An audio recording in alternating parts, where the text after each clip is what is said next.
இது நம்ம family. Tesla Motors நிறுவனம் இந்த மாதம் ஒரு குழுவை இந்தியாவில் உள்ள இடங்களை ஆய்வு செய்ய அனுப்பியுள்ளது. 2 முதல் 3 பில்லியன் டாலர் செலவில் அமைய உள்ள மின்சார கார் ஆலைக்கு இடம் கண்டுபிடிக்க இந்த குழுவை டெஸ்லா அனுப்பியுள்ளது. மகாராஷ்டிரா, குஜராத் மற்றும் தமிழ்நாடு ஆகிய இடங்களில் இந்த குழு சோதனை செய்யும்.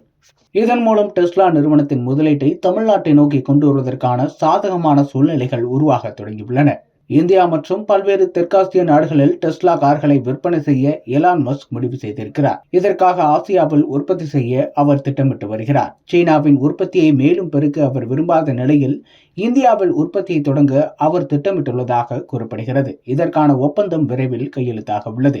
அதன்படி 2 முதல் 3 மில்லியன் டாலருக்கு வாகனம், செமிகண்டக்டர் உள்ளிட்ட பல்வேறு உற்பத்திகளை டெஸ்லா நிறுவனம் இந்தியாவில் செய்ய உள்ளது. உலகம் முழுக்க மின்சார வாகனங்களின் எண்ணிக்கையும் அதிகரித்துள்ளது.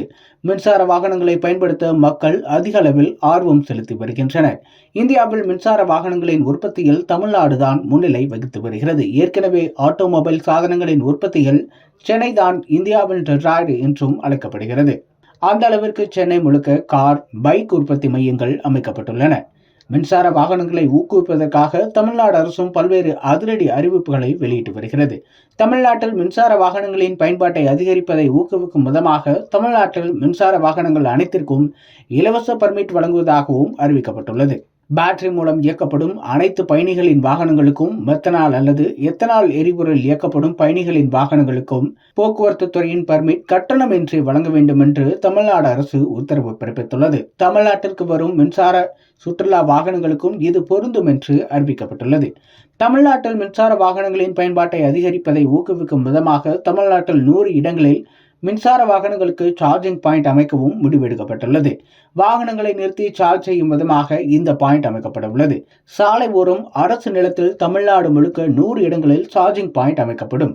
மின்சார வாரியம் சார்பாக இந்த சார்ஜிங் பாயிண்ட் அமைக்கப்படும். மின்சார வாரியம் சார்பாக இங்கே மின்சாரம் வழங்கப்பட்டு அதில் சார்ஜிங் பாயிண்ட் இயங்கும். வரும் காலங்களில் மக்கள் பயன்பாட்டை பொறுத்து இந்த சார்ஜிங் பாயிண்ட்களின் எண்ணிக்கை உயர்த்தப்படும் என்று மின்சார வாரியம் அறிவித்துள்ளது.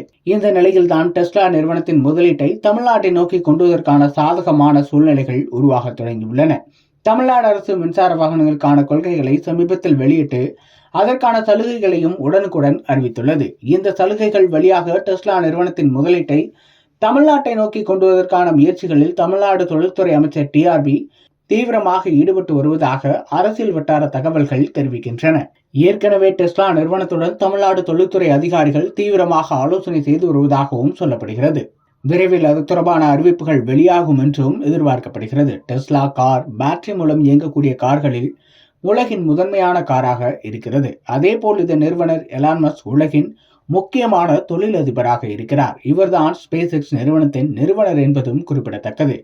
கடலோர மாநிலங்களை இதற்காக டெஸ்லா கவனித்து வருகிறதாம். பல்வேறு ஆசிய நாடுகளுக்கு ஏற்றுமதி செய்யும் விதமாக டெஸ்லாவின் கிகா தொழிற்சாலையை இந்தியாவின் ஏதாவது ஒரு கடலோர சிட்டியில் அமைக்க டெஸ்லா ஆலோசனை செய்து வருவதாக சொல்லப்படுகிறது. இப்போதைக்கு சென்னை, குஜராத் ஆகியவை டெஸ்லாவின் லிஸ்டில் உள்ள பகுதிகளாகும். இவற்றில் ஒன்றை டெஸ்லா டிக் செய்ய வாய்ப்புகள் உள்ளதாம். அன்புள்ள கிரியஸ், இது நம்ம ஃபேமிலி.